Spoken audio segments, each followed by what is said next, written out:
Pride and Prejudice, Vocabulary Review, Chapter 3. The daughters and Mrs. Bennet as well tried with barefaced questions, with ingenious suppositions, with distant surmises to discover what? Answer: they tried to discover anything about Mr. Bingley. They wanted a description of Mr. Bingley. Remember, barefaced question is when you go there and you just ask the question with no shame, okay? Remember, an important expression is barefaced lie, right? If you lie barefaced, you just go there and you lie, and you are not ashamed of that. Surmise is a supposition, so they would suppose and look at their father to see if he would give something away. My next question: how did Mr. Bennet react to all of that? Did he describe Mr. Bingley in a satisfactory way?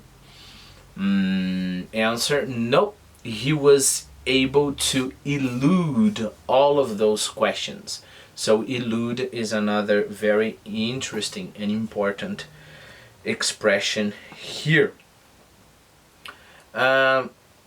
Question: what crowned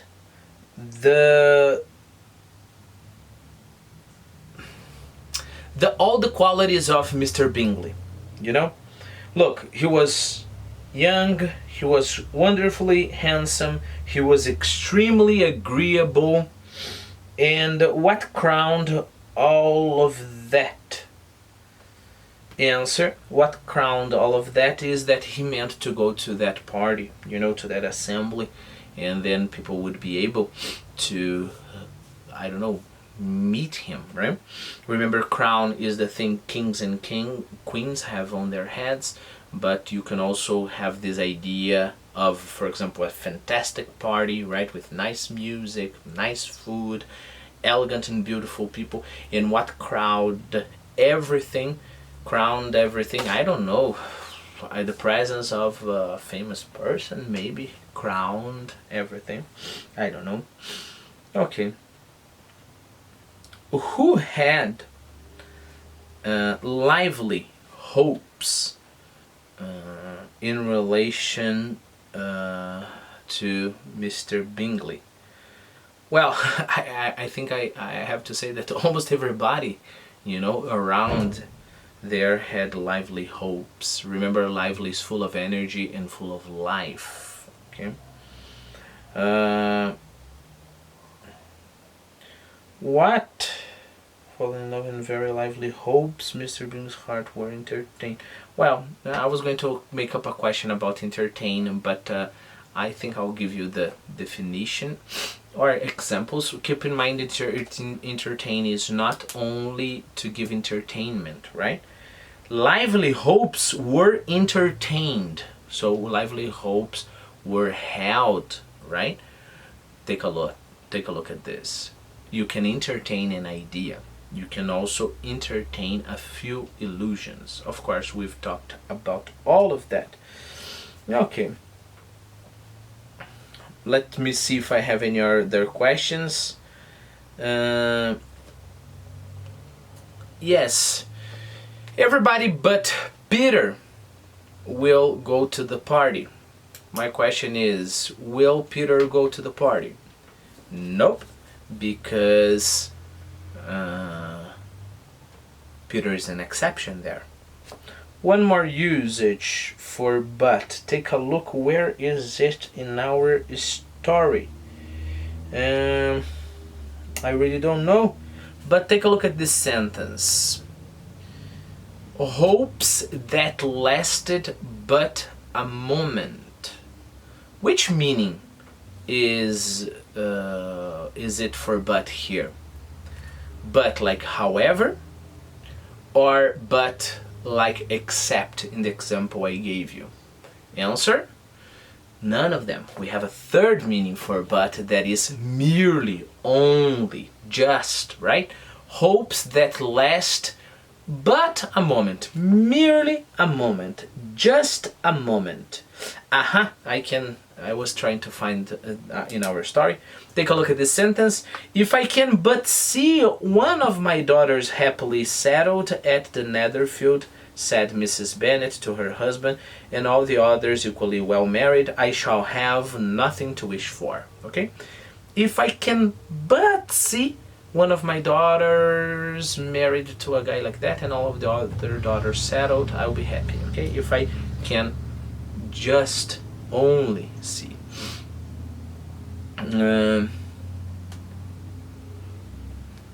Let me see.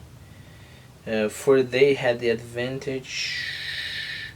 Okay, what could the girls ascertain from the upper window? What could the girls ascertain from the upper window? They could ascertain a little bit of Mr. Bingley's appearance when he paid a visit. It's like a revisit. You're supposed to, visit the person, wait on the person, right? And then the person is supposed to visit you. So they were there hidden, I don't know, in a part of the house. And they were able to ascertain that he wore blue and he rode a black horse. Not a lot, right? Let me see what else do I have. Mrs. Bennet planned the courses. Okay. After Mr. Bingley paid the Bennets a visit, Mrs. Bennet started planning the courses. What kind of course? English course? Answer: of course not. That word to do credit. We were talking here about food, okay? Like we have this expression: main course is the most important dish, right? You have salad, and then I don't know, you have entry dish, and then you have the main course. Okay.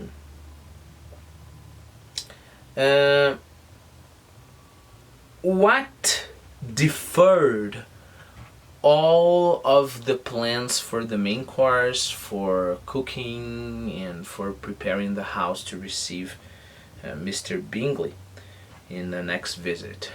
What deferred all of that was the news that Mr. Bingley was going to have to travel, right? And remember, defer is to postpone. Okay? Question: I don't like to ask questions like that direct, but what is another way to say or to abbreviate etc.? Okay, another way to abbreviate etc. is that little symbol, like that special E and C, etc. Why was Mrs. Bennet disconcerted? Well, exactly because of what we have just said. Mr. Bingley had to travel, and they weren't able, to have further plans for him, at least for now. Keep in mind, when you are disconcerted, you are embarrassed, you are confused, or, much better in this case, you are frustrated. Okay? Take a look at the sentence as I have here. He was disconcerted by the teacher's angry tone. Next one. No, I don't have another one. Let me see.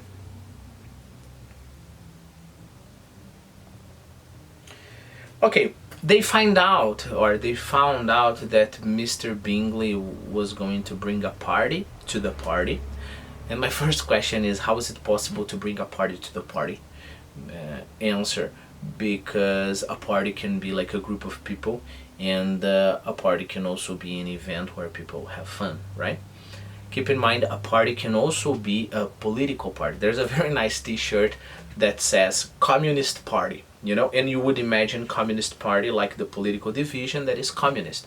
But on the t-shirt you have like Marx, Lenin, you know, Stalin, Che Guevara, all, you know, drinking and having fun, right?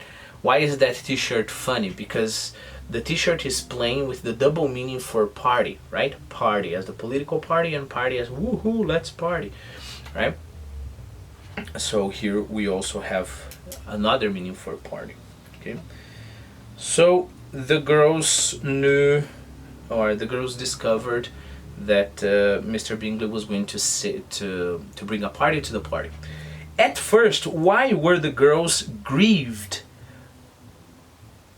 Yes, why were the girls grieved?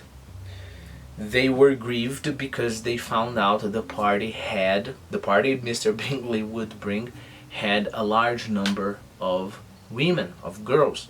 Of course, later on they discovered that it wasn't like that. Okay. Mr. Bingley had a pleasant countenance. Does it mean he knew how to talk well?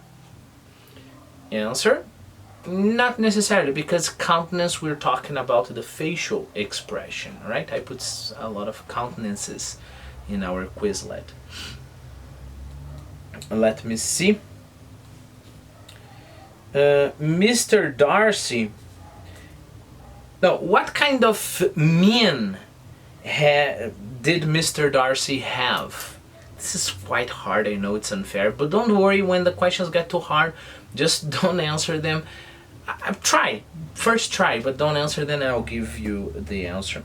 Mr. Darcy had a noble mien, right? Mien, M-I-E-N, is air, manner, appearance, expression. Okay. Okay. Question: in the beginning of the party, what did people pronounce Mr. Darcy to be?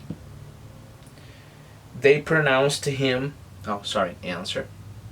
They pronounced him to be a fine figure of a man.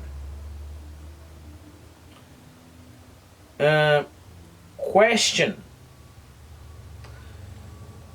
at the end of the party, they thought that somebody there, I don't know, the public opinion there, was forbidding and had a disagreeable countenance. Who are they thinking about? Answer: of course they're thinking about Mr. Darcy, right?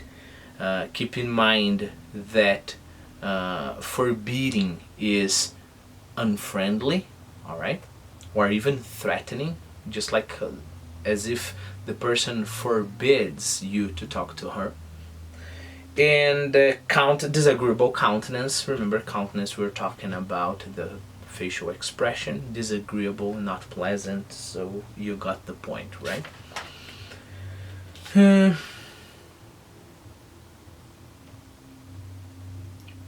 Question, I think it's pretty obvious, but let's go. I just want to see the pronunciation of a word here. Who, according to the public opinion there, was very amiable.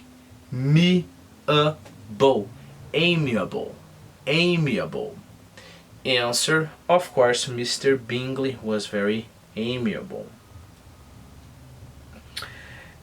Question: